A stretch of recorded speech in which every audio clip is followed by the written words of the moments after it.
오늘 본문에는 예수님께서 예루살렘으로 가시는 길에서 만난 마지막 사람인 삭개오가 나옵니다.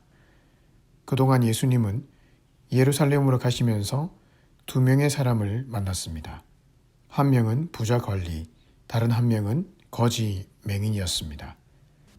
부자 관리는 구원의 문턱까지 왔지만 구원받지 못한 안타까운 사람이었고, 거지 맹인은 사람들로부터 외면당했지만 결국 구원의 길에 들어선 사람입니다. 그렇다면 마지막 인물인 삭개오는 어떻게 되었을까요?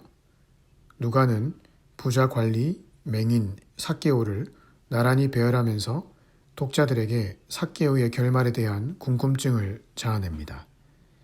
게다가 삭개오는 앞선 두 사람이 가진 특징을 모두 가지고 있습니다. 삭개오는 부자 관리처럼 부자였고 거지 맹인처럼 사람들로부터 외면을 당했습니다. 앞선 두 사람이 가졌던 부정적인 특징만 모두 가졌던 삭개오는 과연 변화될 수 있었을까요? 구원의 길에 들어설 수 있었을까요?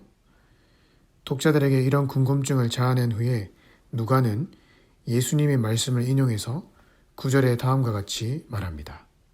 오늘 구원이 이 집에 이르렀다. 부정적인 특징으로만 똘똘 뭉쳤던 삭개오가 구원받는 기적이 일어난 것입니다. 그리고 8절에 내가 그동안 착취했던 돈을 사람들에게 나누어 주겠다라는 삶의 변화까지 일어났습니다. 어떻게 이런 일이 벌어졌을까요? 사실 사람은 쉽게 변하는 존재가 아닙니다. 오죽했으면 옛말에 나이 50 이후에는 사람이 변하기를 기다리는 것보다 차라리 죽는 게 빠르다라는 말이 나왔을까요? 사람은 나이가 먹으면 먹을수록 자기가 지금까지 살아온 패턴, 성격, 가치관이 그대로 굳어지기 때문에 쉽게 바뀌지 않습니다. 삭개오도 아마 그랬을 것입니다. 하지만 오늘 본문에 보면 삭개오는 완전히 새 사람으로 바뀌었습니다. 그것도 너무나 아름답고 멋진 하나님의 사람으로 말이죠. 어떻게 하면 우리도 삭개오처럼 이런 변화의 자리까지 갈 수 있을까? 라는 질문 앞에 누가는 두 가지로 삭개오의 변화 요인을 설명해 주고 있습니다. 첫째는 고난입니다. 누가는 삭개오가 겪었던 고난을 세리장, 부자, 키가 작다라는 세 가지 단어로 소개합니다. 당시 세리는 도둑놈으로 낙인 찍혀 있었고 사람들의 혐오 대상이었습니다. 그런데 삭개오는 그 세리 중에서도 장이었으니 얼마나 사람들에게 미운 털이 많이 박혔겠습니까? 그가 가진 부는 바로 같은 동족의 살과 피를 통해 채운 부입니다.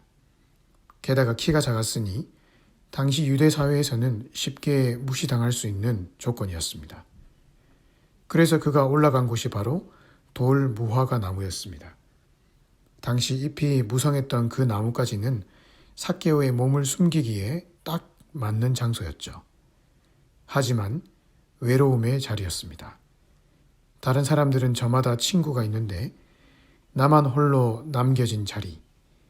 내 못난 욕심과 자아 때문에 친구도 관계도 다 잃어버린 자리. 나무 위는 바로 그런 자리였습니다.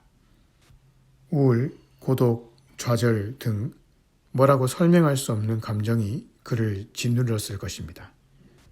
그런데 본문을 가만히 보면 삭개오가 느꼈던 그 결핍이 그로 하여금 내 목마름을 채워줄 진정한 위로자를 갈망하게 만들었습니다. 사실 그는 부자였기 때문에 얼마든지 마음을 완악하게 먹고 자기 고집대로 살 수도 있었습니다.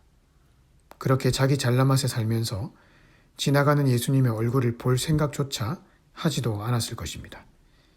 하지만 삭개오가 겪었던 결핍은 어쩌면 하나님의 은혜였습니다. 돈으로도 큰 집으로도 명예로도 채울 수 없는 마음의 깊은 결핍을 느낌을 통해 결국 그가 내 목마름을 채워줄 수 있는 예수님을 보기 위해 길거리로 나왔던 것입니다. 그런 면에서 오늘 내가 겪는 우울과 고독은 꼭 나쁜 것만은 아닙니다. 하나님이 나를 고독의 자리로 내모시고 내면의 갈증을 느끼게 하시는 이유는 하나님만이 나의 생수가 되시고 하나님만이 내 잔을 채우실 수 있는 분이심을 알게 하시기 위함일지도 모릅니다. 계속해서 내 마음이 허해진다면 그것은 하나님이 우리를 당신과의 깊은 만남의 자리로 부르고 계시는 사인입니다. 둘째로 삭개오가 변화될 수 있었던 결정적인 이유는 예수님의 찾아오심입니다. 예수님이 이 마을로 들어오신 이유는 딱 한 가지입니다. 바로 삭개오를 만나주시기 위함이었습니다. 5절에 예수님은 삭개오를 만나기 전부터 삭개오의 이름을 알고 계셨습니다. 그것은 애시당초 예수님이 이 마을에 들어오신 이유가 바로 그 결핍을 겪고 있는 삭개오의 목마름을 채워주기 위해서임을 알 수 있습니다. 우리가 결핍과 고독을 느낄 때 말씀의 자리로 나아가야 하는 이유가 바로 여기에 있습니다. 예수님은 이미 내 우울과 목마름을 아시고는 그것을 채우시기 위해 말씀의 자리에서 우리를 기다리고 계시기 때문입니다. 저는 요즘 자주 그런 하나님을 느낍니다. 제 복잡한 감정, 어려움을 가지고 말씀을 펼쳐 읽으면 마치 하나님께서 그 자리에서 계속 나를 기다리고 계셨다는 듯이 너무나 다정하게, 너무나 깊이 있게 저의 마음을 만져주시고 갈증을 풀어주십니다. 그러니 고독과 우울이 찾아올 때 감정의 동굴로 파고 들어가지 말고 말씀의 자리로 나오십시오. 결핍이라는 사인을 주실 때 사람들을 찾아가서 해결하려고 하면 마치 더운 여름날 갈증 해결을 위해 콜라를 들이킬 때 생기는 현상처럼 더 큰 결핍과 갈증만 생깁니다. 예수님은 이미 내 마음이라는 마을에 들어오셔서 나의 결핍을 해결해 주시기 위해 기다리고 계십니다. 내려오라 라고 말씀하시는 주님의 음성을 듣고 내가 붙들고 있던 안정감을 다 내려놓고 말씀의 자리로 나올 때 그때 진정한 평안과 위로가 우리의 마음을 적셔 줄 것입니다. 오늘 하루도 나의 삶에 이미 찾아오신 예수님의 손을 붙잡고 그분이 주시는 평안 속에서 승리하며 살아가시기를 주님의 이름으로 축복합니다.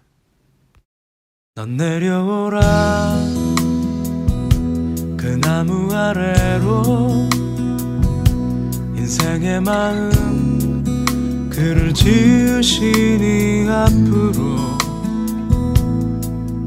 오래 외로웠던 너의 지난 삶에서 나와 넌 내려오라 넌 내려오라 내게로 오라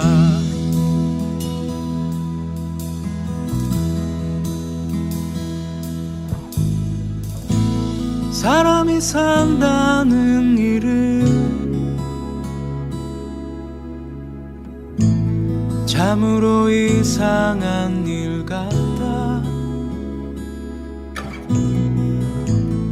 얻으려 애써도 결코 얻을 수 없던 무언가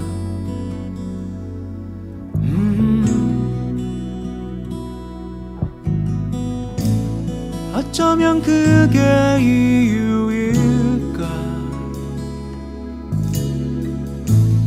내가 이 나무 위에 오른 이대로는 아닌 듯 내 안 멈추지 않던 그리움 그때 넌 내려오라 그 나무 아래로 내가 서 있는 그 아픈 삶 내려놓고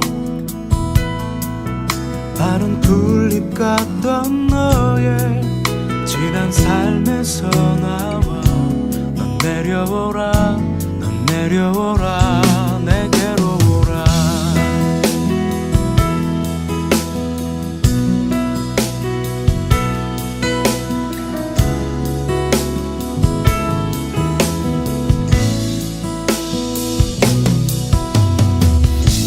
수많은 사람들 중에 나는 언제나 혼자였지 가지 많은 걸 가져도 항상 내게 없는 건 마음, 누군가의 마음. 넌 내려오라 그 나무 아래로 인생의 마음 글을 지으시니 앞으로 오래 외로웠던 너의 지난 삶에서 나와 넌 내려오라 넌 내려오라 넌 내려오라 나무 아래로 내가 서 있는 그 아픈 삶 내려놓고 마른 풀잎 같던 너의 지난 삶에서 나와 넌 내려오라 넌 내려오라 내게로 오라.